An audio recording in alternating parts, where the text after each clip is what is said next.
Hello and welcome to or back to Literary Trails with Jay. That's me. I haven't done one of these casual TBR videos in a while, but this morning felt like the perfect time to grab a stack of books off my shelf, specifically ones that I have heard very little about or nothing at all.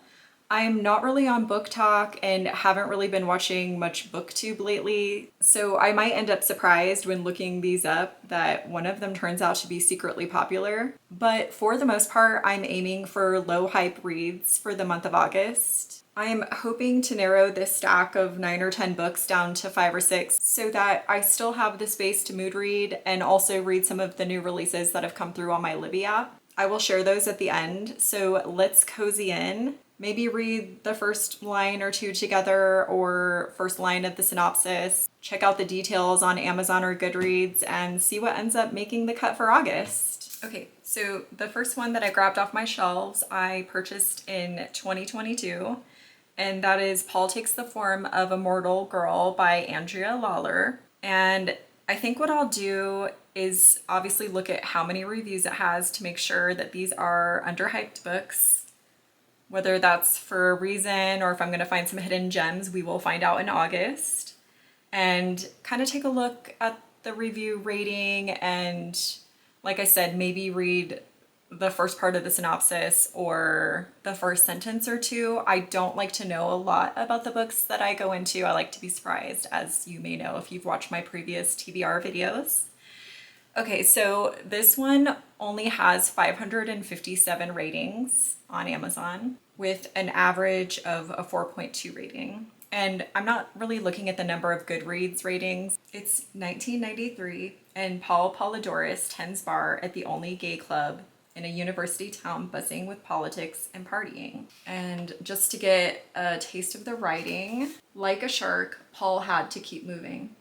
That's a good first sentence. That's a really good first sentence. I like that. Okay, so maybe I'll make a couple stacks. Those with under 1,000 reviews, ratings, not actual written reviews. Then maybe like 1 to 2, 2 to 3, and try to keep it under 2, unless something slightly over 2 really strikes my interest. Okay, we're figuring this out together. But yes, I'm gonna put this in a little under 1,000 pile. Okay, this next one I have a feeling will have more, and I'm gonna get a sneak peek. Okay, it actually has less.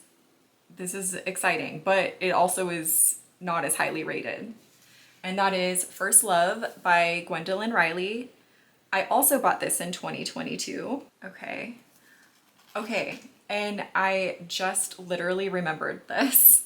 I did start this one back then and made it to chapter 4 and definitely soft DNF'd it. I don't know why. Maybe I just got busy. Definitely wasn't a hard DNF at all, but I will start this one back over if I do end up picking this for my August TBR. The first sentence of the synopsis, Neve, we'll say Neve, is a writer in her mid-30s married to an older man, Edwin. First sentence. I used to look at houses like this one from the train, behind the ivy-covered embankment, their London brick, sash windows. Okay, this one only has 264 ratings on Amazon, and it has an average 3.3 stars. So it'll go in the same stack. Okay, this next one I know is gonna have more, but I still wanna look it up and I still wanna include it in the possibilities. Okay, this one has slightly over 5,000 ratings and an average 3.8 stars, and that is Outline by Rachel Cusk. The only other book I've read by this author is Aftermath, and I enjoyed it okay. It wasn't a favorite, but I do have this whole trilogy and have wanted to read it for a while. Let's see, let's read it from here. It follows a novelist teaching a course in creative writing over an oppressively hot summer in Athens. And this cover screams summer to me. And it has been oppressively hot where I live. So even though this is slightly over 5,000 ratings, I still want to consider it.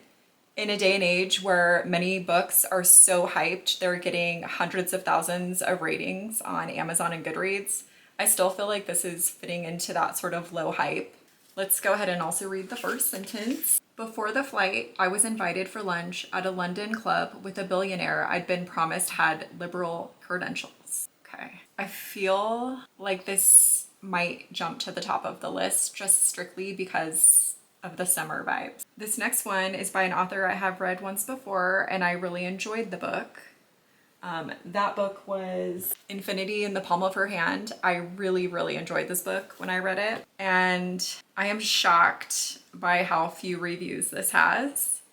And that is The Inhabited Woman by Gioconda Belli, but an average rating of 4.7 stars, only 15 reviews or ratings. Okay, the first sentence of the synopsis, Lavinia, hopefully I'm pronouncing that right, is the inhabited woman, accomplished, independent, and fiercely modern. Wow, these pages are white. I might have to see if I can get this on ebook. Okay.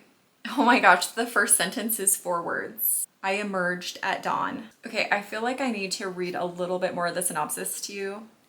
Lavinia is the inhabited woman, accomplished, independent, and fiercely modern. She is sheltered and self-involved until the spirit of an Indian woman warrior enters her being. Then she dares to join a revolutionary movement against a violent dictator, and through the power of love, finds the courage to act. Sounds really good. Okay, next one. I have also read a book by this author that I did enjoy. So the book that I read by her, so unprepared, was Swimming Home. And the book that I'm considering reading, which also, okay, it's under 5,000, is Hot Milk by Deborah Levy. I bought this in 2022. That is so crazy. All of these are from 2022. I know I forgot to say when I got The Inhabited Woman. Oh, shocker, also 2022.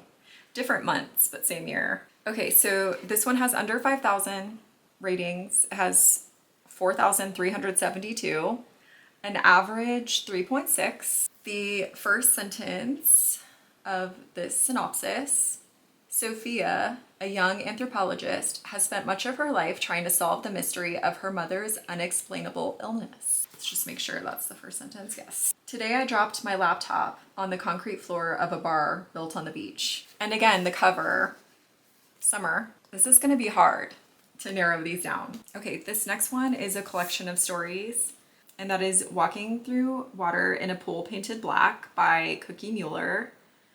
And this one, so this one says, legendary as an underground actress, female adventurer, and East Village raconteur, Cookie Mueller's first calling was to the written word. Quote, I started writing when I was 6 and have never stopped completely, she once confessed. So this, the title story she wrote in 1990, it looks like, and is called Prolific.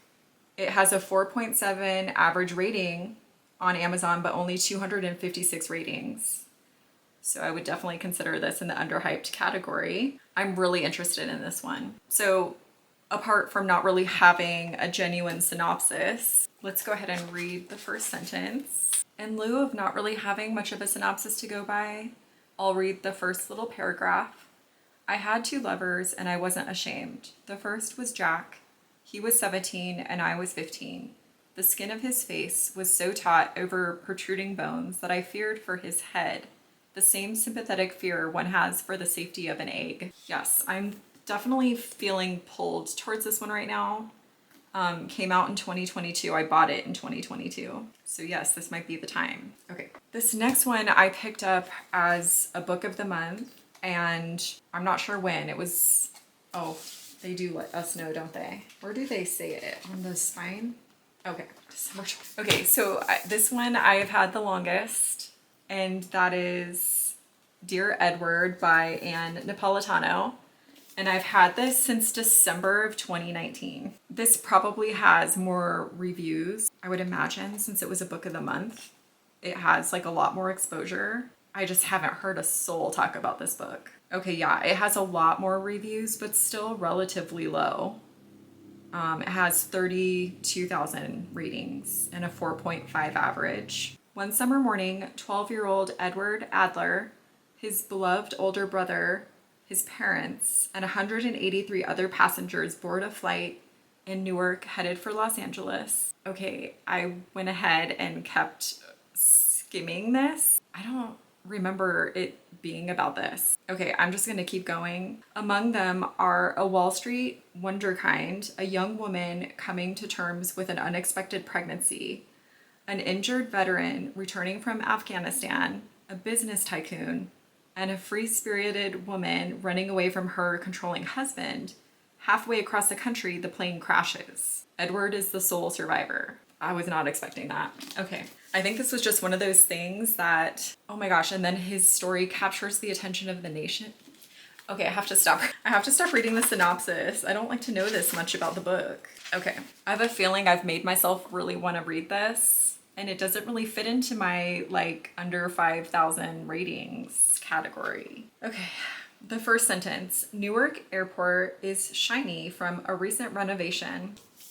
Right off the bat, this one was pulling me in. Like, I couldn't look away from the synopsis, and just now I couldn't stop at the first sentence. Okay, we'll see. I'm not one for being too strict with rules, okay? So we'll see about that one. This next one, also book of the month, but much more recent, and that is The Bombshell by Darrow Farr. I picked this one up maybe a few months ago. When did I pick this up? May of 2025. And I don't think I've heard a soul talk about it. Yeah. Only 167 ratings. 4.0 average.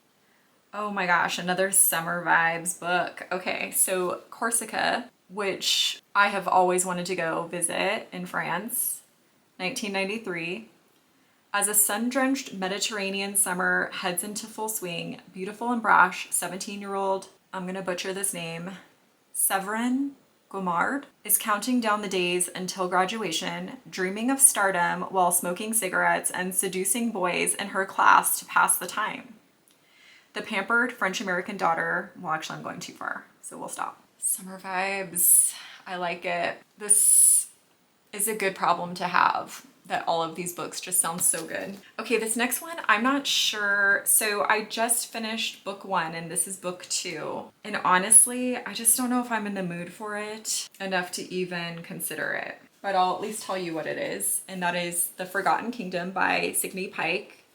The first book is The Lost Queen, which I finished up in the month of June and kind of wanted to go right into book 2 while it was fresh on my mind. But I just am not really in a fantasy mood right now. So I don't think I'm really gonna entertain this one right now. Yeah, let's maybe consider this for September. Okay, so one more in my books I think are underhyped. Only one was I wrong about, and that was Dear Edward. And I have a feeling this one as well, because I have read this author's other book. I don't know if they have more than that. The Plot, which was huge on BookTube a couple years ago. I read it, I loved it. And this one is The Latecomer by Jean Hamp Korelitz. So let's take a peek at this one. I know The Plot was everywhere on BookTube, but I don't know that I ever saw somebody talk about this book. Yeah, relatively low for how popular The Plot was. So this one has a 4.4 average rating out of 8,900 reviews, well, ratings. Okay, The Latecomer follows the story of the wealthy New York City-based Oppenheimer family from the first meeting of parents, Salo and Joanna, under tragic circumstances, to their triplets born during the early days of IVF. I know I haven't been consistent saying when I got them, but guess when I bought this one. You're right. I don't know what really intrigued me about this book, other than the fact that it was by the same author as The Plot, and I did really, really like that one. Yeah, about 3 siblings desperate to escape one another and the upending of their family by the arrival of the 4th child. Okay, let's read the first sentence. Oh my gosh, I forgot to read the first sentence of The Bombshell. Let's do that now. This is quite a first sentence, and I'm probably gonna butcher the names, so forgive me. In the hours before her kidnapping, Séverine Guimard claimed Antoine Crescenti's virginity in a grotto overlooking the Mediterranean Sea. Now, onto this one's first sentence. Talk about a tough act to follow, not the foreword. Mom had a way of obfuscating when anyone asked how she and her father first met. I like the writing. Of course I do. Why could I make this any easier on myself by not being interested in one of these books? Shall we look at what I have on my Libby holds yet? Okay, no. Let's figure out the top 5 that I'm going to commit to reading in August. Okay, I do want to prioritize the ones that gave me summer vibes. I think those were the 3 that gave me the summer vibes. I like the idea of doing the least rated one. Let's pick one more. Okay. Should we add a 6? I feel like a couple of these would be good to postpone until September, so I'm just gonna kind of put those on top of the Forgotten Kingdom. I like the length of this one. It's a little bit shorter, but I also have a couple of short books that are books that I had in my recent video on short reads that I do want to get to in the summer, but summer goes until September. I'm actually being pretty cutthroat here. I did narrow it to 5. So I am going to add to my August TBR, Paul Takes the Form of a Mortal Girl, The Inhabited Woman, outline, even though I know this one's a little bit over the 5,000 ratings mark, we're still gonna count it. Oh, I forget this one. How many ratings did it have? Oh, nice, under 5,000. Okay, so Hot Milk and The Bombshell. I feel really good about this. Okay, I have a ton that came through on my Libby app, all within the last week or so. Yeah, so I have a couple new releases that I definitely want to prioritize because I do have them on Libby. I might have to put one of my e-readers in airplane mode though to get through all of these in time. Okay, but I will share those with you. Let me just pull them up. Honestly, this actually fits into my under 5K. Okay, so this one has 1,000 ratings, a 4.5 average, and that is The View from Lake Como. I love this cover. I may have to buy this book. Jess Capodimonte Beretta is not living the life of her dreams, not even close. Yeah, so it looks like it is about a recently divorced woman who divorces from the perfect husband, then moves into her parents' basement to hide and heal. She's the overlooked daughter. Yes, this one looks really good and definitely would like to fit it in this month. Okay, and then the other one that I really want to prioritize, I talked about this one in my mid-year book freakout tag video, that it was a book I was looking forward to in the second half of the year. Let me pull that one up. This one is seriously one of my most anticipated reads.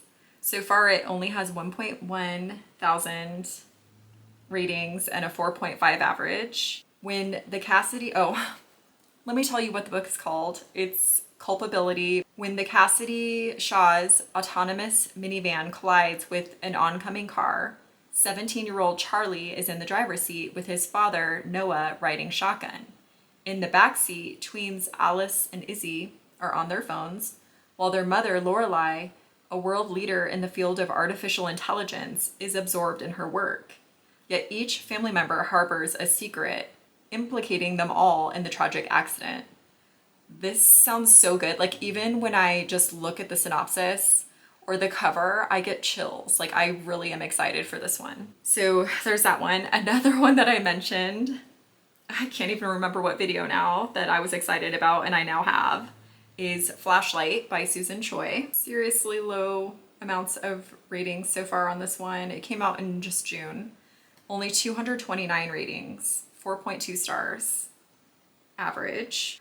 One summer night, Louisa and her father take a walk on the breakwater. Her father is carrying a flashlight. He cannot swim. Later, Louisa is found on the beach, soaked to the skin, barely alive.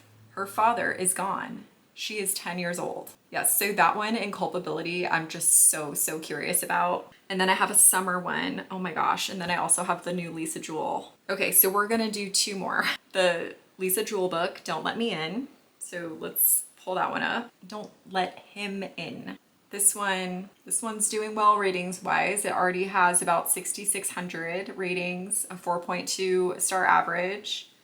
Nina Swan is intrigued when she received a condolence card from Nick Radcliffe, an old friend of her late husband, who is looking to connect after her husband's unexpected death. Nick is a man of substance and good taste. Blah, blah, blah, blah, blah. But to Nina's adult daughter, Ash, Nick seems too slick, too polished, too good to be true.